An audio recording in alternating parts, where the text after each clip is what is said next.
and that is the reason that he is not called Peter Parker in this show.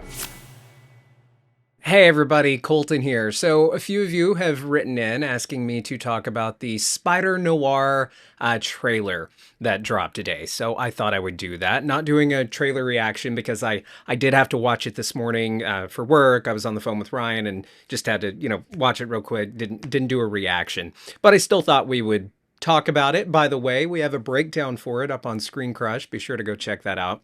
But I thought I'd give you my general thoughts on it and answer some questions such as why. One, I'm seeing people ask, why is it called Spider-Noir and not Spider-Man Noir? And I'm seeing some people ask why they changed his name to Ben Reilly instead of Peter Parker, because in the Spider-Verse films, Spider-Noir, who is also played by Nicolas Cage in those films, he's Peter Parker. So I'll answer those questions as well because I know why.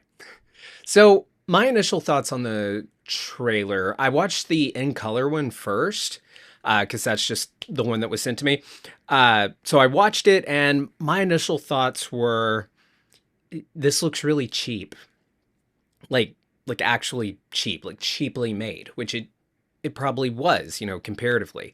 I'll say this, it still had better lighting and contrast than most big productions do today, especially in the Marvel, Disney, Star Wars, kind of realm. Not including Andor, of course, it's shot perfectly. But it just looks kind of cheap, and I just kind of kept thinking, who is this for? Who asked for this? The final swinging shot, really cool, but that's probably very rare in the show itself, which is kind of disappointing. And it's like a money shot that they saved for the trailer, but it did look cool. I'm wondering, I asked in my work chat, I said, so how does his hat stay on while he's swinging? And my good friend Ethan, I believe it was Ethan Levinsky that said it. We have two Ethans. They're warring, but they're also a duo. They're brothers who fight. No, I'm just kidding. But Ethan said his head is sticky too. So it sticks to his head. Anyway, then I watched the black and white one, right? And immediately my opinion changed. All of a sudden, I had a good opinion of the trailer. I don't know, the black and white nature of it just made it seem more quirky and stylistic, and it just looked better, just from a visual, technical standpoint almost, but also from an artistic standpoint. It just felt different in a good way. So I would recommend, I think, probably watching it in black and white. I don't know.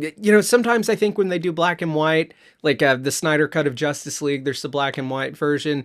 It's like it's a gimmick. With this one, I mean, it's noir. It's Spider-Man Noir.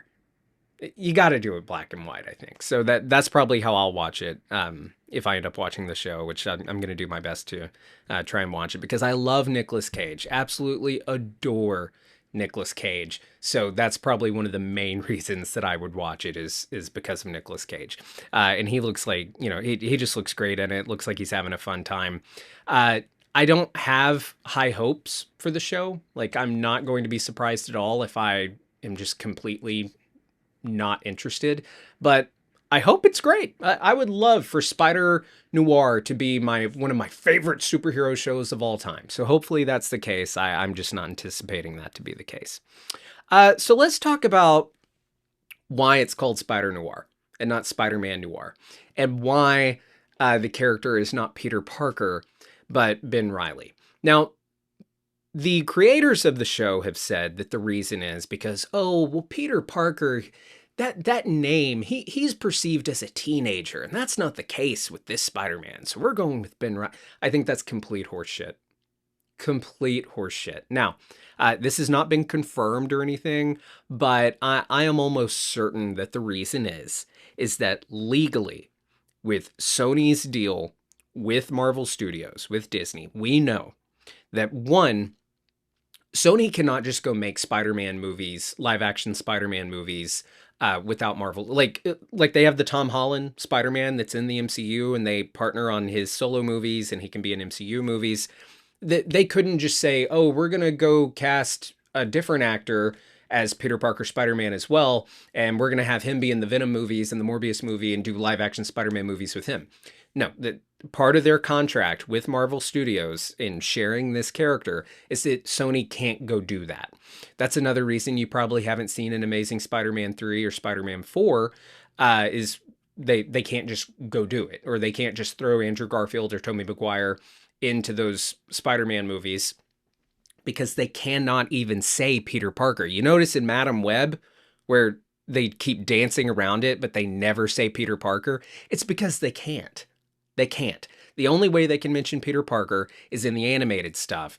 And so they do that in the Spider-Verse films. But they cannot use the character of Peter Parker Spider-Man in any of their movies outside of the ones that they are doing with Marvel Studios. That is their current deal. And that is the reason that he is not called Peter Parker in this show. Guarantee you that is the reason why. It's why Peter Parker Spider-Man doesn't pop up in any of the Sonyverse films. It's why he can't even be mentioned. It's why you don't see them bringing the other Peters Parker into the Sonyverse films. It can't be done legally, even though they try to make it happen from time to time, but it can't be done. Could they have gotten permission from Marvel? Maybe. Sure, they could have asked, hey, can you make an exception here? But the reason Marvel doesn't want to do that is that they are working with Sony together to build a brand that represents their brand as well. And you don't want a bunch of Peter Parker Spider-Mans running around and being on different screens and undermining your current version. So that's the reason. That's why they're going with Ben Reilly, which is the name of a Spider-Man from like the Clone Saga, and he popped up in was it Across the Spider-Verse? Yeah, where we see him pop up for a little bit. Spider-Man, Scarlet Spider, right? And he wears like the light blue vest and all that. But that's the reason I guess it doesn't matter. And that's also the reason that it's not called Spider-Man is because Sony can't make a Spider-Man show. So it's called Spider-Noir, even though the character's name is Spider-Man Noir. So that's the reason for that as well.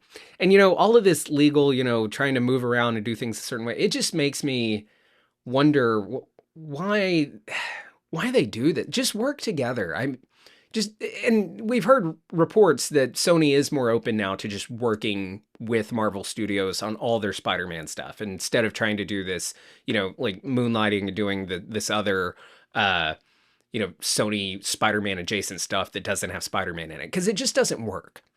And I'm hoping that maybe this will be one of the last threads of this era where, yeah, Spider-Man's in the MCU and we're getting that, but then everything else Spider-Man related, Sony's just doing on their own, and it doesn't actually connect to Spider-Man, and it's just messy. I hope that they'll just work together here forward and find a way to just tell like cohesive Spider-Man stories, and it just not feel so discombobulated and legal and all of that weird stuff. But yeah, those are my thoughts on the trailer. I'd love to hear your thoughts down in the comments below. And yeah, let me know. You gonna watch the show? I'll definitely watch the first episode. I think they might be dropping all the episodes at once, actually. So maybe we'll end up binging it. We'll just have to see. All right. Love you guys. I'll see you soon.